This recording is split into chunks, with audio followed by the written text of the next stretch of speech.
Hey everyone, and welcome to another episode of Books and Shit. I know, it's been forever since I've done one, but this has been the best reason to start it up again. As you can see, I am joined by the wonderful Jackson P. Brown, who is debuting this year with her fantasy novel, The Reaper.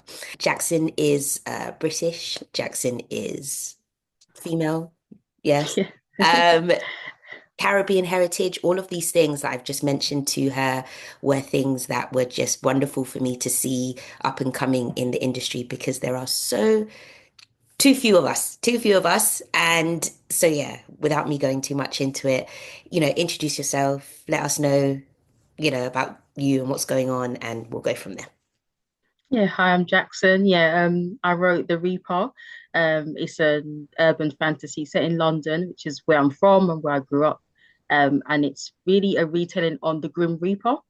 So in my story, the Grim Reaper, he's actually a black man, um, originally from a tribe of ancient supernatural assassins that originate in the Sahara Desert. And so each of the heirs they get sent off and assigned a city around the world. And Gerald, he is stationed in London and he fulfills his assassination requirements there. And then one day he meets a Jamaican empath called Amy, and they team up and they fight crime together. And he basically introduces her to this world with next to our world or parallel to our world that she kind of had an idea of, but now she knows that all of the strange things that she has suspected and felt in the air through her empath abilities is actually real. So yeah, that's what it You know what? I love that so very much.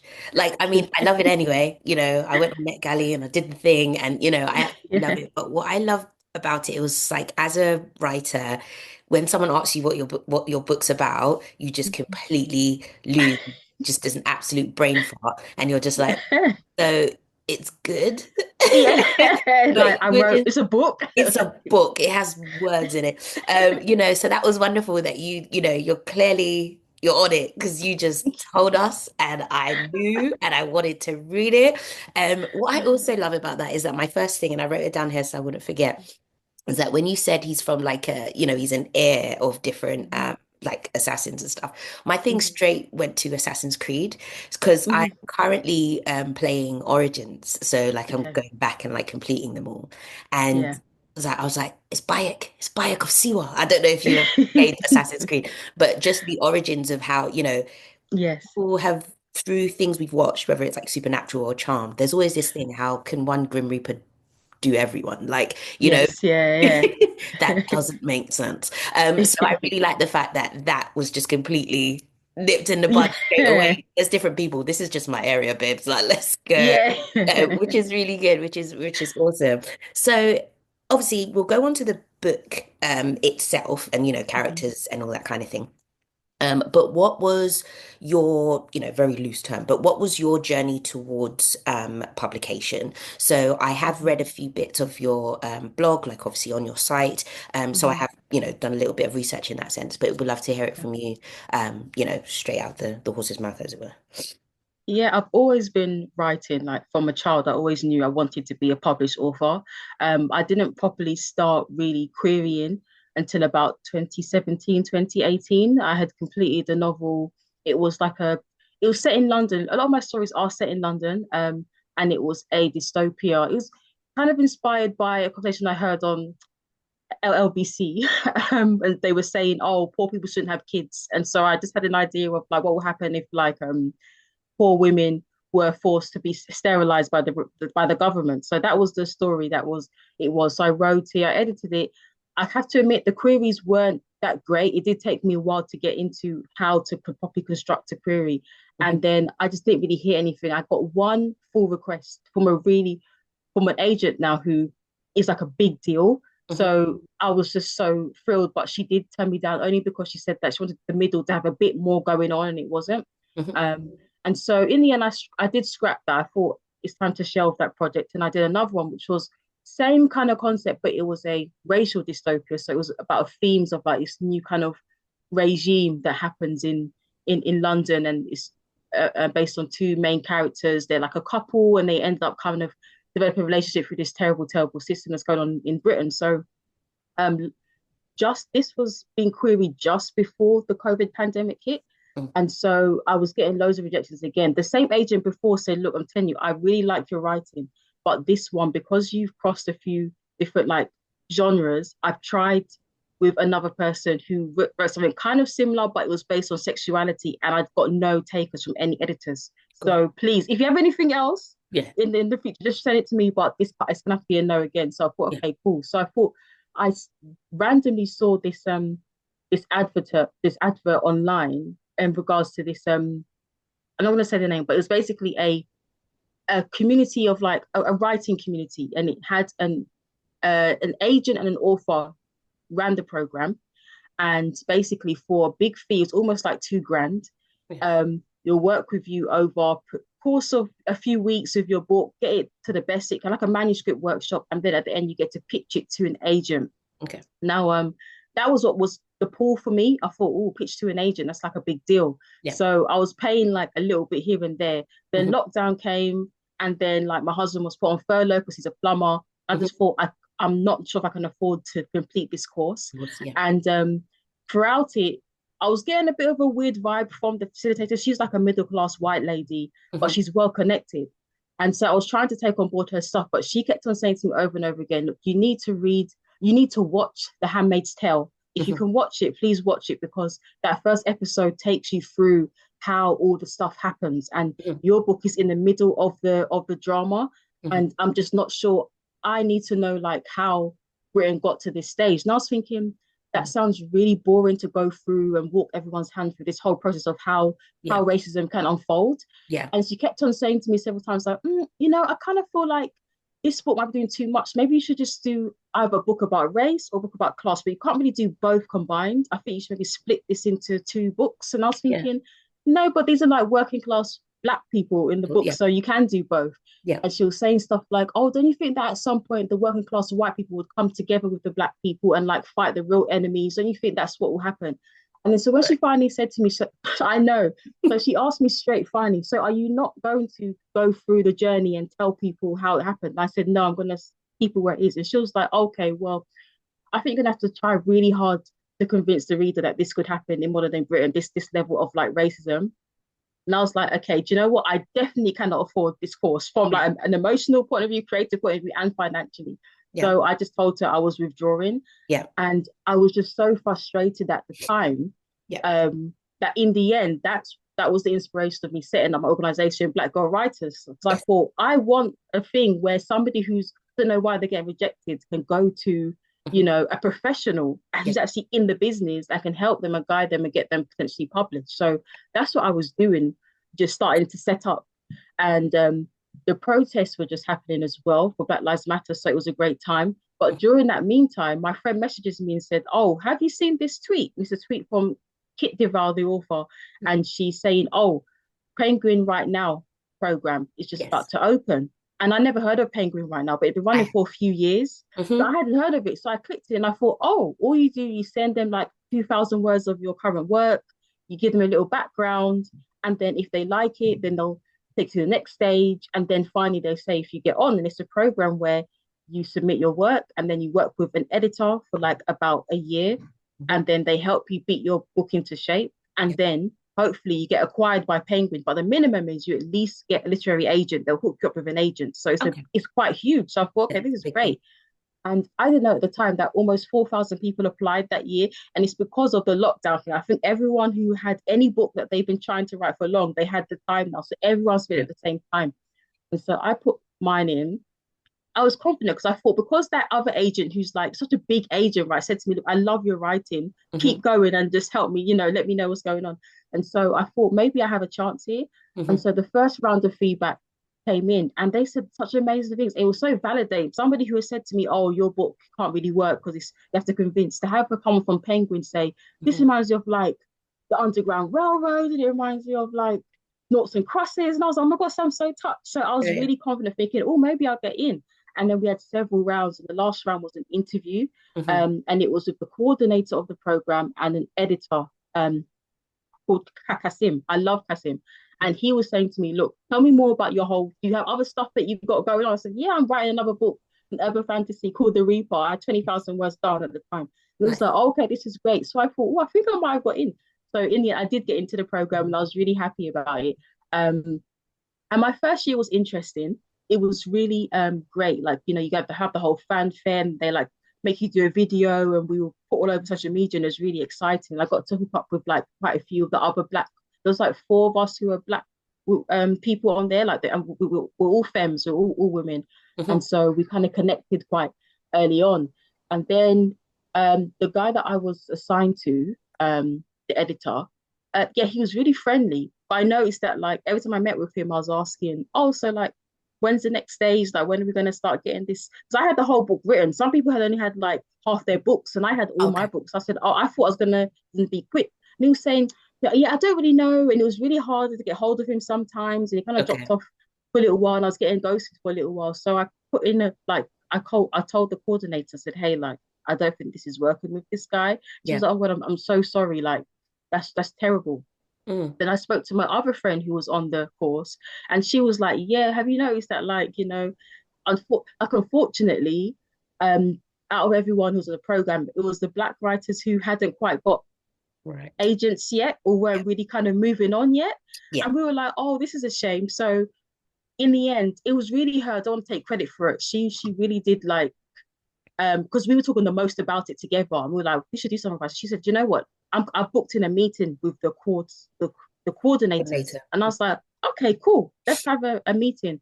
And Hmm. so we just gave our complaint to say, look, our experience hasn't been amazing. This is supposed to be a project for underrepresented writers, and it's only the black ones who are kind of floundering behind here. Right. And they apologized, and they did say, do you know what is true? And they said that because of that, they're going to start to actually properly monitor the numbers of like each group and how they're doing and progresses that they can Yeah. chip in a bit more. So they hadn't been doing that before until we had this meeting with them. Yeah. So I like to think Because that we at least, underrepresented is just everyone. It's not, yes, they're they not hadn't properly, yeah, yeah, compartmentalize them. Yeah. exactly, yeah. So I like to think that's like my little legacy for right now, that we Yeah. help them just to think about that. Right. Um, and then after that, she said to me, so I had a meeting with the coordinator again, and she was just like, yeah, so unfortunately, at this moment in time, dystopia isn't out, it isn't in. So Mm. this was like 2022-ish, Yeah. 2021. And so I said, okay, do you know what? I at least have the Reaper almost completed now. Yeah. So can I submit that to you? And then when you reassign me with a new editor who's going to be more available, can Yeah. you let them see that and ask them what they think is Which best? one they prefer? Yeah. So, Yeah. so she sent it to a couple people. And then I got to work with Kasim again, who was great. Really nice guy. He was like, look, I read this in a day. Like, I need this. I really love it. So I was like, okay, cool. Then I got like another call from the board. They said, oh, there's another team from another part of Penguin who also is interested in it. And then by the end of the week, I had like two book deal offers from two different imprints. They both had like read the book and they said we need it, and their teams wanted it. And Wanted. so I had no agent, and I was in an auction, so I had no idea what to do. What So to do? I, I did have like a small, list. So I did contact my agent Molly, and yeah, she helped me go through the auction process. Then we signed with Del Rey UK in 2022. Hmm. And yeah, that's how I got my book published. So it's a really strange journey all around, Yeah. but yeah, there's so many different routes to this game that we people just don't know I about. Exactly. I love that you said that because that is ultimately the thing, isn't it? So the question for all up and coming writers want to be writers is Mm-hmm. how do I do this? What did you do? Mm-hmm. Where do I go? Who do I ask? And it's Yeah, such a fluid industry that no one person's journey is going to be your journey. And that's so difficult exactly. to hear sometimes because there's not a tick box of if I do this, I Yeah. am going to be successful. And Mm-hmm. we know already we have to have very thick skins when it comes to this kind of field because the rejections are going to outweigh the successes, and that just goes with Mm-hmm. it. But even based on that, what I love to hear from your story and what I took from your story is that you were always good. I mean, I haven't read it yet. Like, I have, just the utmost faith in this, right? But you were always good in the sense of you were getting kind of the feedback and the acknowledgement from different agents and stuff like that. And like you said as well, that those small bits of validation can go so well towards your Mm-hmm. drive to want to continue and to want to keep pushing. Whereas if you're not hearing anything, sorry, let me pause. That's not to say if you don't hear anything, you're not good people. That's not what I'm saying. Yeah, yeah. I'm just saying in this particular journey, your writing was giving you something back, Hmm. and that, that works wonders in hearing positivity. So yeah, I definitely loved that about your journey. 2 points, or some points I put down, was obviously the lady who was saying read The Handmaid's Tale and that kind of thing. Hmm. We know, oh, sorry, and the other agent that wasn't very present. We know that there was this level of performative, Hmm. things during the protest during 2020 and Black Hmm. Lives Matter Hmm. and all of that stuff. And it's been so heartbreaking, reading some of your posts and just experiences Hmm. from other people, that there's this idea that as soon as you get in, Hmm. everything's fixed. I'm here Mm. now and I made it, and oh my God, it'd be so cool. Yeah. So to hear that there are still these barriers on the inside, not that Mm. you didn't know, but it's so just like, Yeah. fuck's sake, like really, Yeah. like no matter what we do, even when it's coming from such a positive and obviously talented writer, I'm still having to fight these fights when I'm in here. And Mm. that just, that really, it just gets me really, really pissed off. Yeah. What I also wanted to touch on as well is her obviously saying, I don't think people are going to believe this. Can't the white people be the heroes? No, no, not in this book, babes. Like, No. what the There are fuck? so many books out there that you can read that. If, So why am I right, gonna do that? that's not for me. And like, Yeah. I'll be the first one to say, like, in a lot of my like reviews and other things like that, I'm not a fan of like the what we call the slave narrative or the struggle Hmm. narrative or the, Hmm. just bombardment of racial themes. I'm Hmm. not a super fan of it. I will Yeah. read it because that's a lot of what's out there, but it's not my first go-to. But Hmm. what kind of gets me about that is the racial theme has to be attached to us in order to make Hmm. it like probable to them, Hmm. if that Hmm. makes sense. And Yeah. again, that's not sitting here just, you know, badgering people. It's the reality of it. Why the Yeah. only stories that make sense to you are the ones where I'm secondary, where I'm supporting, where I'm struggling, where I'm, that Hmm. kind of thing. And while those stories are valid and they all have their place because those are people's lived experiences and all that Hmm. good stuff, that's not what it always needs to be about. Yeah. And I love, at least from what I understand, that the Reaper is kind of not moving away, but has a another space with that. Like we're black, Mm. where the young girl is Jamaican because that's your background, and that's just who we are. And Hmm. that's a big thing that I've done in my own writing, in that Hmm. I wouldn't consider this a black book. They're Hmm. just black in it. They're just doing Yes. like, Yeah. it's not urban fantasy, it's not the lived African American experience, it's not the Black British experience. They're Mm. just, shifting werewolves, living their best life, but they Yeah. just Yeah. happen to be black. Like that. Hmm. So that's Yeah. definitely a thing that is on the forefront of my mind. And I was so happy to have discovered you in that Thank sense. you. Um, the other thing, and then I'll move that over to you. A theme we have with us is I didn't know about that. Mm. I didn't know you until very recently. Penguin right now, we didn't know until recently. Hmm. Agents, you don't know how auctioning works, how Hmm. selling, getting editors, everything is, oh, query and I'll get an agent, and then that just happens. No, babes, it doesn't. Hmm. There's Hmm. steps to this, Yes. and not everybody understands that. And Mm.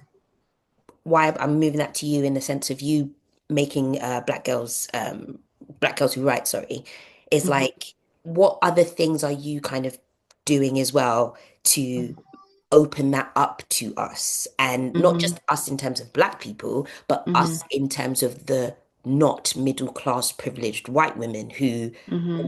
understand this or have been Hmm. a part of it. Like, what steps are Hmm. you kind of making towards opening that up to the rest of us to understand what is essentially a Hmm. business. It's not just fun, Yeah. it's a business. Mm-hmm. Yeah, yeah. You know? No, yeah, no, I hear you. I think Black Girl Writers was very Like, all right.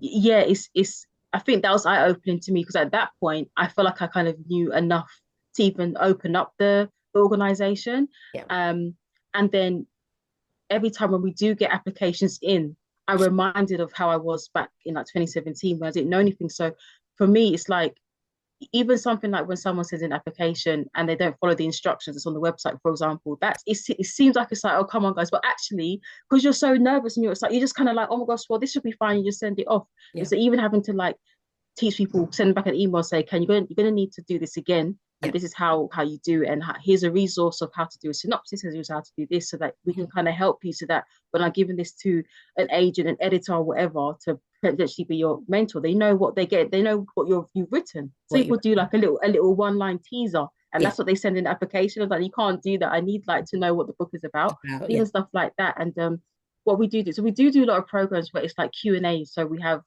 events with like Simon and Schuster. We've had events with United Agents and a few agencies that they ask where people ask, so how do I do this?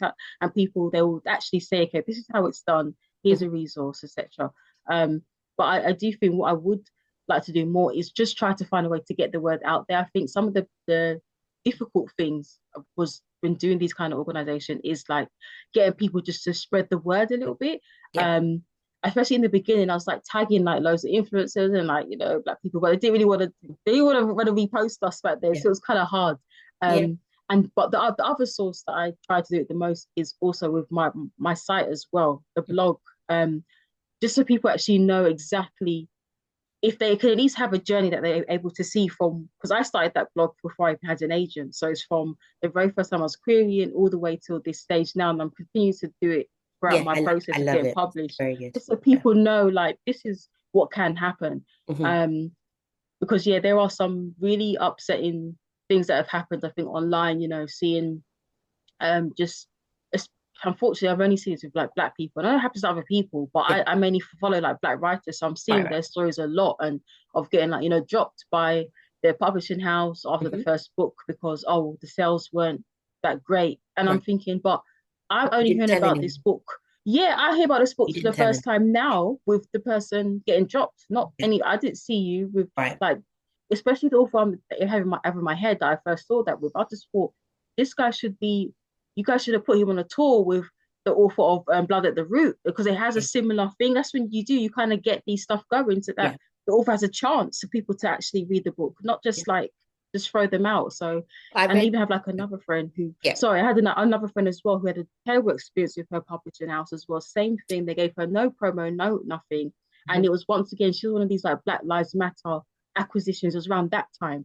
And so she's thinking, this is amazing. My first, like a trilogy, I said my trilogy to like a big five publisher. Mhm. And then the first book, it didn't do well with the sales. And so she asked him, so what's happening for the second book? What's the strategy that we can Yeah. improve from what happened? And Mhm. they were like, what strategy? Like Yeah. they're Yeah. just like, it's almost like it's like, well, Uh, girl, you know who we are? We got like 10 authors that we can make the money from. yeah. Like, fair enough. I'm sorry about your book, but we're Yeah. fine. So Yeah. she was just left and they changed the trilogy to a two-book series instead. So they cancelled her third book. She only has two books out now. And Okay. Is she American? no, she's from here. Oh, okay. Yeah. Sorry. No, because I thought I knew who you were talking about, but yeah, go on. No, I know there's all some Yeah. happen. Yeah, I know you're talking about as well. There's Mm, something else happened to in America as well. mm. And yeah, like she had two. So the book went from a three to a two, and then at that point, her agent he ghosted her as well and Yeah. wasn't responding to the really terrible experience. I'm thinking this is crazy that this happens, and because of how it is, you don't want to be blackballed, you don't want to be seen as unprofessional, so you're kind of just left to like Yeah. keep it all in. And so Inside. Yeah. as the best that I can, I try to get as much info as I can so people know, look, this is the reality. It's not all like bells and whistles. Not everybody's getting like Yeah. 3D billboards for their first book and their Yeah. debut book and stuff like that from Yeah. big agents, big publishers. So that's just how it is. No, it is. And it's again one of the things I've loved so much about discovering you is your transparency and honesty about that. Mm, Because, it's not about being negative, it's about being real. And mm, the publishing industry, the writing space, wanting to be a writer is filled with so much uncertainty that you mm, need to have these realistic expectations. And it's important to understand that being a writer doesn't immediately mean you're going to be Sarah J. Maas. Like yes, yeah. people feel like that is you get an agent and that's what happens. No, Mm-hmm. that's not what happened. That's Mm-hmm. what a really massive marketing budget does. That's what Yeah. actual eyes and influencers and book talk and all of these things do for you. And like, what's funny, my partner is a musician, he's a songwriter, and we have so much like, creative talks and stuff where the music and the book world are so similar in the Mm-hmm. sense of in music, A&R isn't a thing anymore. So it's like artist and representation, I think it's called. Mm-hmm. Um, what used to be a thing where somebody would go to a record label with their demo and dance and sing and have to prove or whatever, and they were like, you know what? You're great, son. We're gonna give you blue hair. We're gonna do this. Da, da, da, da. Mm-hmm. We're going to make you a star. Like that used to be a thing. Mm-hmm. Books are the same. They don't do that Mm-hmm. anymore. You might Mm-hmm. find, obviously, you have debuts like yourself, but you might find a new person. But unless there is somebody actively pushing for the marketing, for the look of your book, and not just making it, oh, you're Asian American, so your book is going to be flowy with dragons on the front. And the flower, yeah, the And lotus we're going to petals get the and same artist, so you look exactly the yeah. same. It's Mm-hmm. like, okay, so blah, blah, blah. Or you're, you know, African based or whatever. So we're going to have a dark skinned person on the front. We're just going to do Mm-hmm. that because that's what Mm-hmm. everybody is put into these little boxes. There's no more A&R. There is no Mm-hmm. more actual kind of molding someone to be like, you know what, this industry is the industry, sorry, this audience needs to see you. This audience needs Yeah. to see you. There's none of that. And it's so Mm. disheartening because books that are wonderful are not getting the needed exposure to do well because nobody's Mm-hmm. investing in them. Yeah. And then publishing will have the cheek that if you do it on your own, i.e. an independent artist, i.e. I Mm-hmm. blew up on social media or whatever, oh, here's a deal. Do you want this? Do you want to da, da, da, da? Yeah. I don't need Yeah. you anymore. So why are you here? Exactly. Yeah. I don't need you anymore. Exactly. I did this on Yeah. my own. So Mm-hmm. what's Mm-hmm. happening? But in for some people, there's no right or wrong to it. There is that tiny thing of validation that Mm-hmm. now you want me. So Yeah, of they'll accept course. it. And they Yeah. they accept anything because Mm-hmm. it's them. And it's Yes. I get that. Things like that infuriate me. Mm-hmm. But one of my kind of I wouldn't say my brand, but my thing is to discuss that and to make Yes. that clear. Do you know what I mean? Mm-hmm. Because that Mm-hmm. always needs to be at the absolute forefront for me, Of always. course. So Yeah. I do love that. Okay, so after all of that deep political publishing stuffs, we're going to go Mm-hmm. straight into the good stuff. We're going to go straight into the book, The Reaper. It's out in Mm-hmm. July. Yes, July the Yeah. 10th. Yeah. Yes, July 10th. Wonderful. I'm still waiting for my arc. Just to let you know. Yeah. Okay. Gonna put that out there. But no, it's out July 10th. Obviously, you gave us a wonderful rundown of what it's about. Obviously, Grim Reaper, Mm. Gerald is his name, and Yeah. Amy is your main Amy. character. So sounds silly, but the themes, we've obviously got like Mm-hmm. death, but what are Mm-hmm. the themes, as in what are we going in to take out of this after this adventure? What's it about? I honestly feel like it's so much about more bereavement and identity and family connections. Okay. Um, the issue with my main character, Amy, she's been raised by her grandmother in Mhm. Streatham. And her grandma's Jamaican and they come from like a long line of empaths. Mhm. But the ability skipped her mum and Okay. it went to Amy. And her abilities are so strong and so potent that she can see like it's a point where if someone's been in a room, Amy can feel that they've been in the room because Their aura, they've energy. left a vestige, and Oh that's no. not something that normally can happen. So that's how strong she is. As a young child, when her powers kind of came into, they kind of blossomed in her. Her mom and dad were just like, "You're actually quite frightening," and Oh, they just closed stuff from her. So they sent her to do with her grandmother because they just said, "I can't handle oh, what's going on. I actually don't like it." So she has this like sense of loss all the time in her life, and yeah. then by the time the story starts, her grandma has been dead for 5 years. Oh, okay. So she's been kind of left lonely, and so she spends her time at night just kind of like secretly in the shadows, like documenting auras and all the things her grandmother used to tell her about. Oh, you know the woman down there, she's a witch. And Amy's like, okay, I don't feel that, but it's only after her grandmother died she felt this.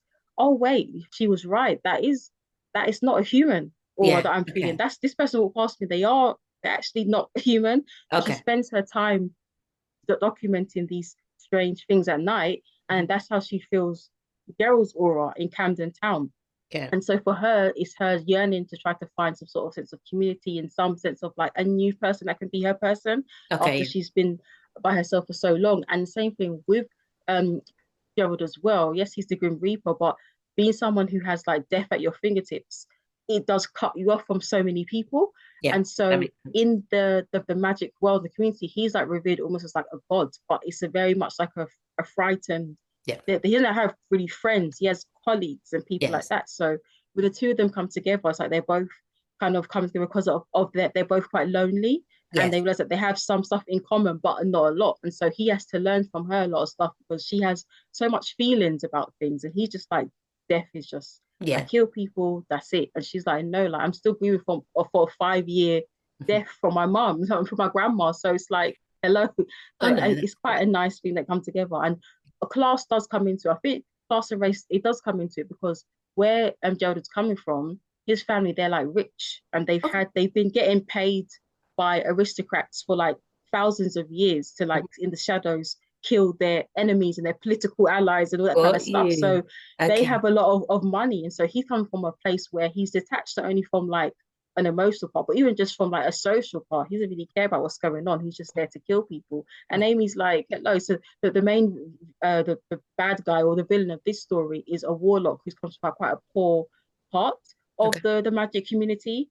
And so at one point, Gerald, he offhandedly says something like, oh, like, he has so much talent. I don't know why he's even doing this or why he's doing. And she's like, when you're not don't have a lot, you do stuff like this, but you wouldn't know because you're so rich that you're basically from a royal family. Yeah, But yeah, this is yeah. what happens when you don't have a lot. You do stupid things sometimes. And he's like, oh, okay, no, fair enough, fair enough. So it's that kind Yeah. of stuff Yeah. comes into it. So yeah, there's a bit of like, yeah, cultural identity and just overcoming like past trauma and found family, and there's Mhm. class and there's race and it's just like general London stuff. What I love about when people do talk about the book with me, it's like they say, I know this place. So it's Yeah. um like so Gerald, he lives in King's Cross. He lives in like the Renaissance Hotel in St. Pancras Station. So that's where he lives. Amy's from Streatham.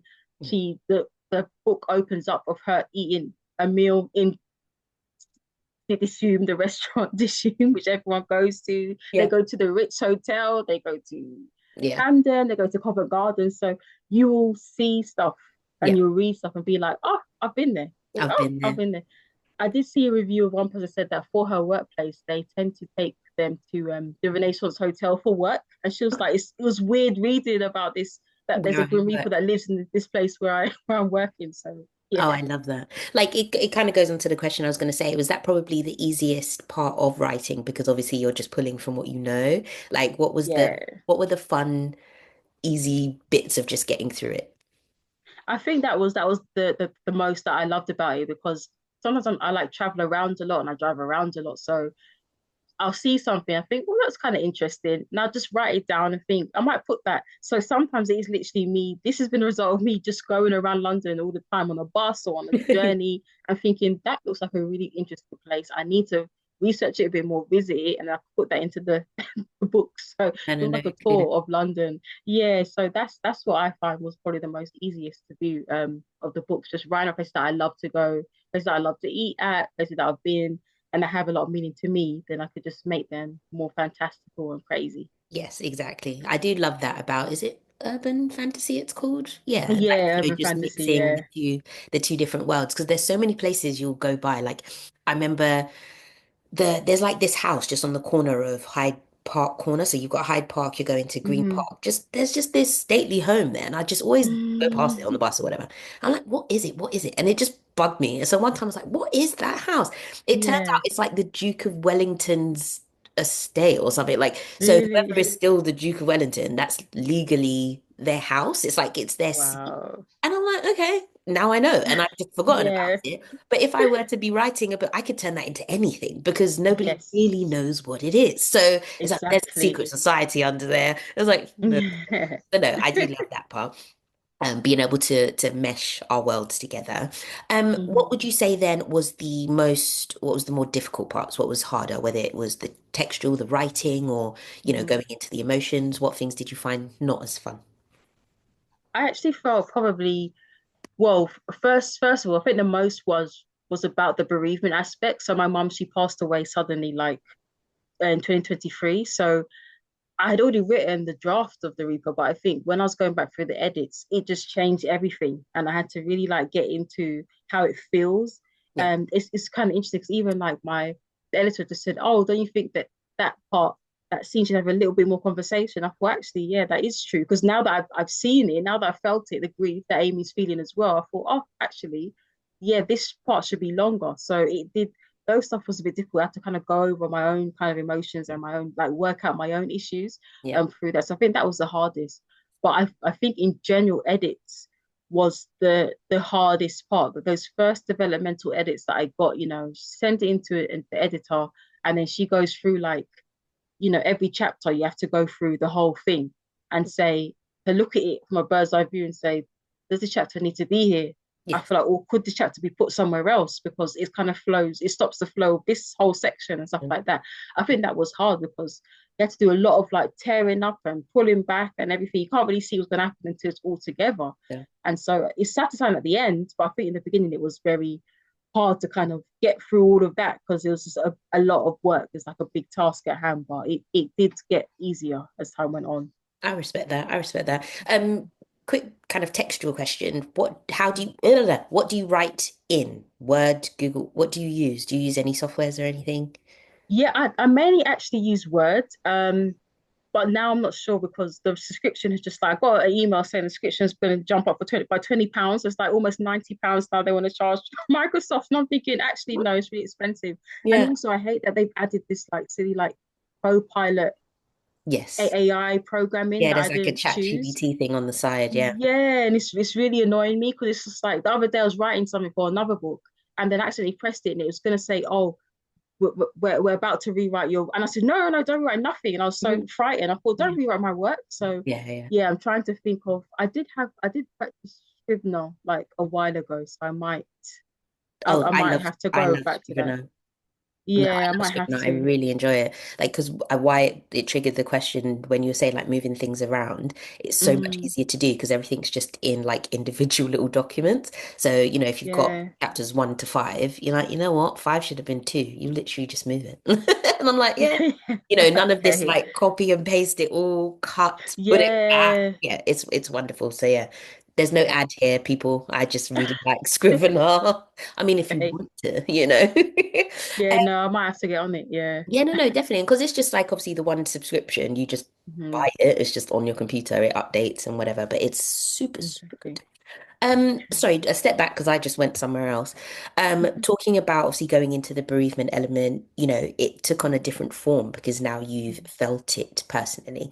Like Mhm. I had the same thing. So with my duology there, Mhm. someone has a baby. Mhm. And when I started out the story, they were always going to have a baby. Like I knew that was going to happen, Mhm. but I hadn't had a child yet. And Mhm. so it was always very abstract and it was all, blah, blah, blah, blah, blah, and then the baby cried and then you gave them, food, then it Yeah. was whatever. And then, and then my daughter was born.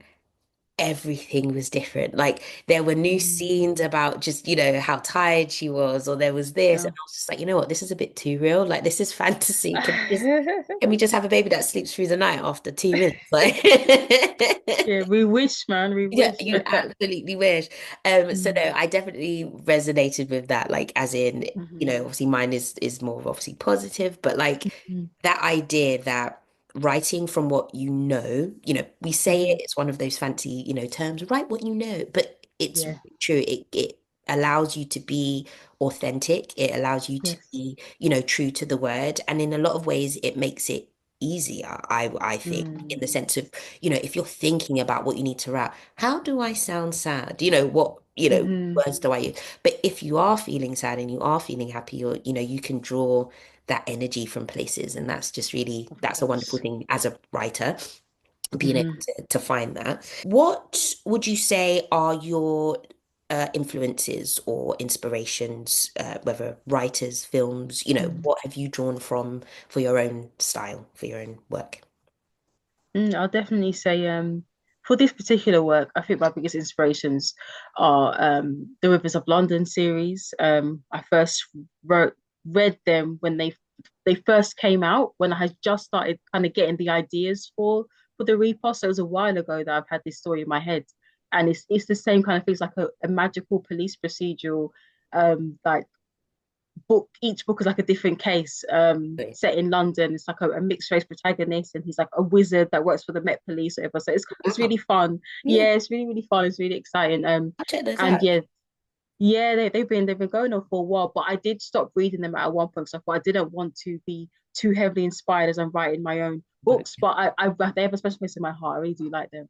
yeah, And Academy Averill as well. He's a well-known, like he's more into weird fiction, but he is a lot of his stuff are like imaginary city landscapes. got So you. he has a whole like universe of this really bizarre, crazy, dark, gritty city that's Yeah. like a lot of crazy things happening there that I really like his book. I'm actually reading one of his books right now, Kraken, which is set in London, modern day London.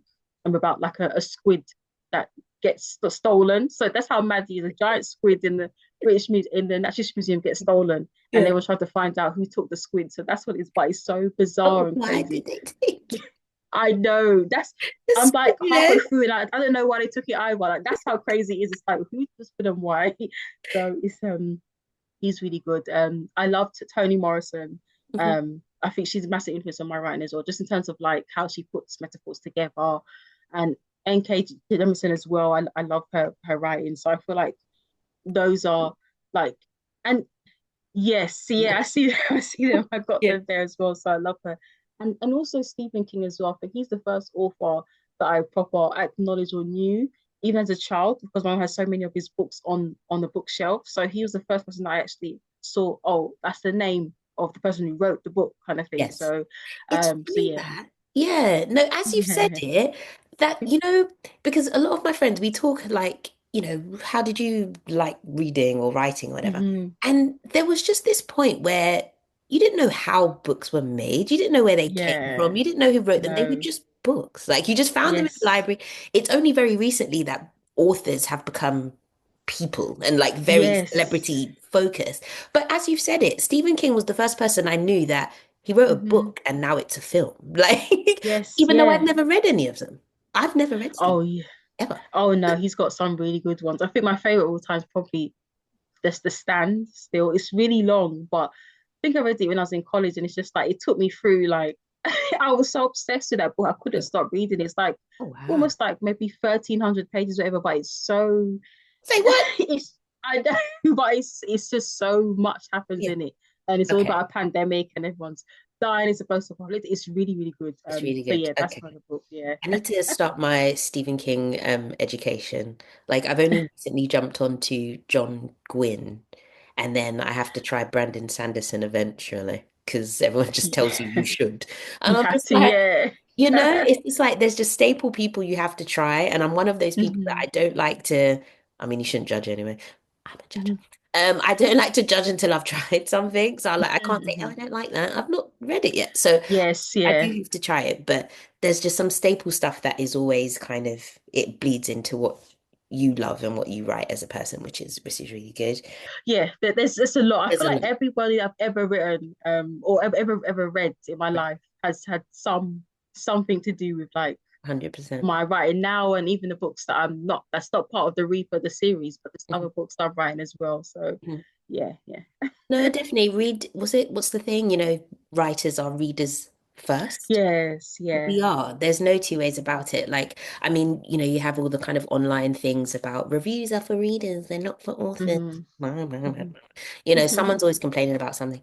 But as we started reading first, that's why we wanted to put Yeah. our own words to paper, like how you take your reviews or, Hmm. how, you deal with them as a person, that's completely you. But they Hmm. are there for us, I think. It's like if you do Hmm. want at the very least, unbiased opinions that, someone who, Hmm.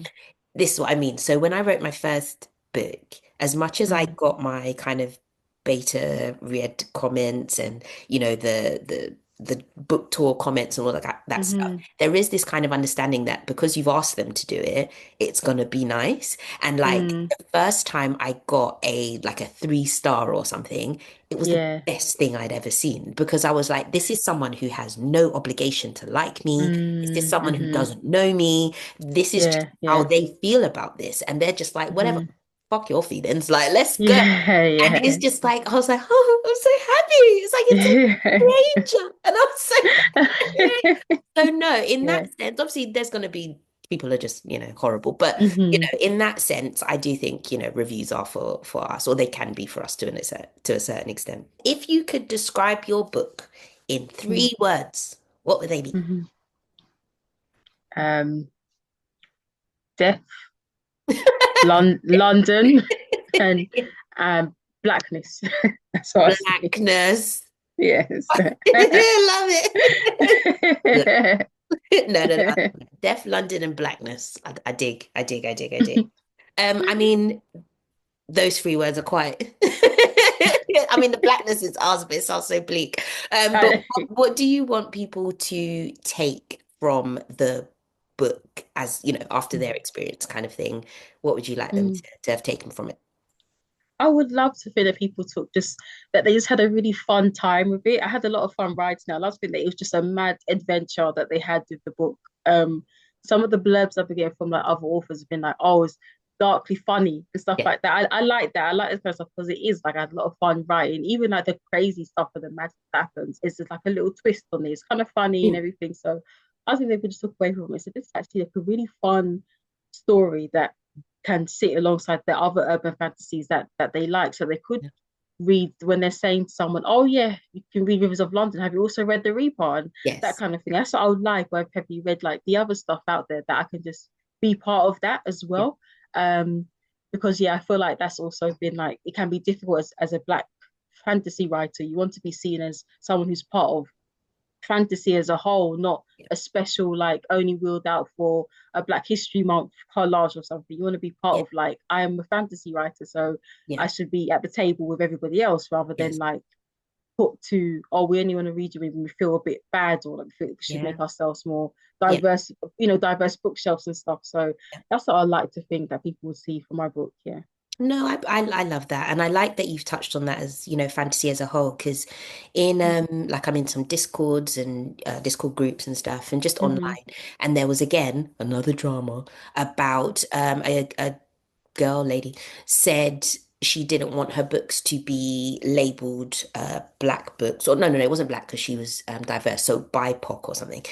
She said she Mm-hmm. didn't want it to be labeled BIPOC, and in a bookshop, she wouldn't want Mm-hmm. it in the like diverse reads section. And people were Mm-hmm. really on to her about it. And it's like, okay, I don't know Mm-hmm. this woman, I don't need to fight your battles. But I felt it was so unfair because she wasn't putting aside the diversity of her writing. She wasn't saying Mm-hmm. I'm not this person, but on the as we've discussed already about exposure and marketing, if my book is Mm-hmm. only in one space in the bookshop and only Mm-hmm. those type of readers are going to go to that space, then how is it Mm-hmm. ever meant to be discovered by anybody else? It's, Yeah. I don't want to be labeled just that because then I will Mm-hmm. just be that. It's not black Yes. fantasy, it's fantasy. So put it in Mm-hmm. the sci-fi fantasy section next to Mm-hmm. your Mm-hmm. Gwynns and your Sandersons and your Pierce Browns and Exactly. your Garth Nixes and your Sarah J. Masses because that's where Mm-hmm. the majority of people are going to find me. And yeah, Exactly. I felt that was so unfair the way people were rinsing her Mm-hmm. like, oh, you're not happy that you're whatever. No, Okay, it's not that. I fully empathize with that because I feel like we don't, when people say stuff like, oh, I don't look at the colors of the people that I read. I just read good books. And they say that with good intentions, but I'm thinking, do you know that when you say that, you've been an entire bookshop when you walk into it, depending on the racial preferences or the bias of the people who are a part of the bookshop, yeah, they've only put certain books in front of you. So when you go to the fantasy section, you're not going to see all of the black authors next to, you said, a Brandon Sanderson. yeah, You're going to see all the white authors in one display. in You one you display. think that you're choosing this based on a racial, like completely colorblind, but you're not. Someone No, else has told you this is fantasy. right. White man white Yeah, woman, this is fantasy. it's And literally so if labeled you want to find anything else, yeah, you'll have to go to the black. elsewhere. I've been to bookshops where yeah, you'll see like a random like, Toni Morrison next to Zayn is next to this. I'm Mm, thinking this is two completely different authors in two right. different genres, but because they're Mhm. both black, they just get put into the They one just get bookshop. put in. So Yeah, it's like all the bookshelves. So it's just like, yeah, we actually should be fighting for that shelf space because when yeah. people do talk about, when you go into the bookshop and you see the romantic section, you're only ever going to see just one type of book that's Book. there Yeah. when there's everybody else, is Everybody there as else. well. No, it So, actually infuriates me. Like going into, I do like a weekly Waterstone trip. I'm always in there.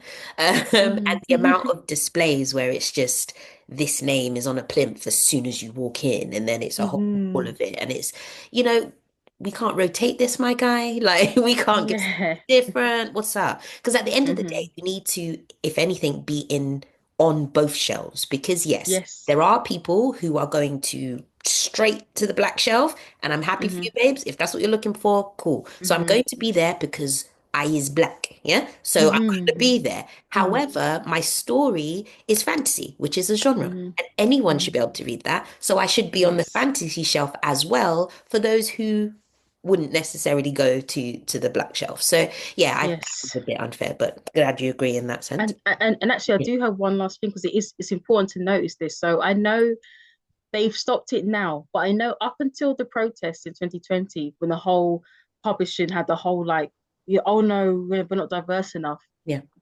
Up until that point, I know at least until 2021, what they used to do, if you were they had like this massive spreadsheet where they would look at what books sell and what Mhm. books don't, and that will determine the level, the number of like advances Yeah.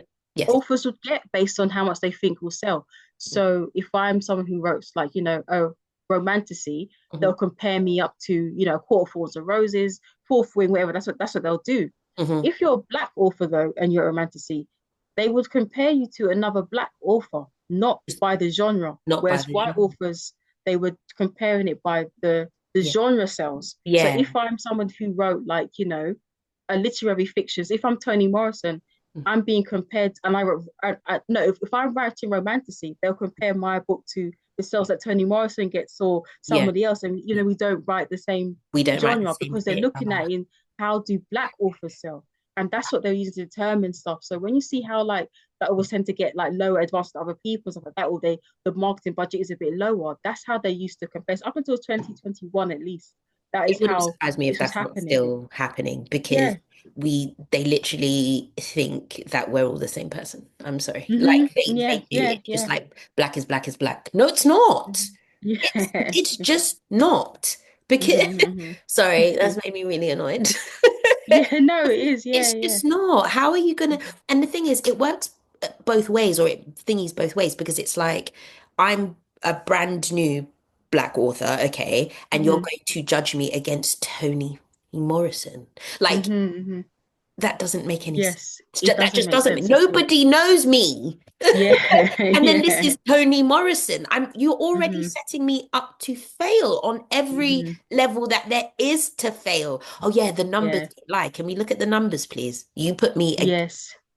NK, Yeah, yeah, or you put me against what? You put me up against yeah, yeah, Mallory Blackman. Are you all right? yeah, yeah, yeah. Yeah, no, no, So no, no. that's what they will do. So that's why debut black authors struggle to kind of get in because they'll be like, well, as a whole, as that the averages show that black authors don't get paid. They don't sell enough.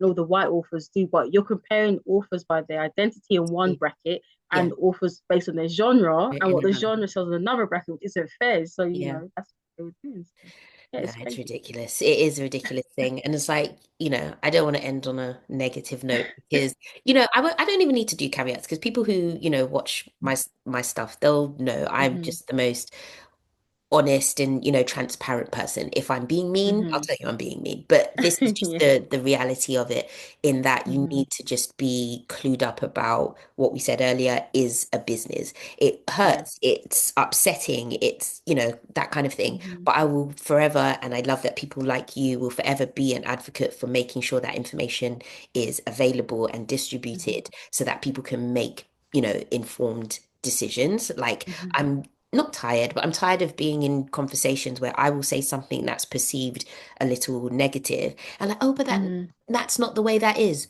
for you, babes. yeah, Okay? yeah, My yeah, yeah. experience is very different, and I'm not invalidating what you're going through, but what you're Mm-hmm. not going to do is act like I need to be just as happy for half as much. We're not going to do Yes, of course. that. Yeah, We're not going to yeah. do that. So on that, Reaper is out July 10th. Is it a standalone duology? What's It's happening? part of a series, yeah. So Oh, I've okay. signed the free books for free books for now, and then we'll see what happens after these free books Okay, so sell. it's like Yeah. a case by casey type thing. Yes, Yeah. yeah, yeah, Oh, I yeah. love that. That's fun. I like that. So effectively, the first book is done and dusted in the sense of that Yes. case will be wrapped up, and then we get to see Yeah, yeah. Gerald and Amy again in another adventure. Right. Yes, Okay. Oh, yeah, I yeah. love that. Something to commit Thank to. you. I like this. Yeah. Thank you. Like I've been stuck in this place of like, stop giving me trilogies where the middle is a slog and then the third one is not that great. Yeah.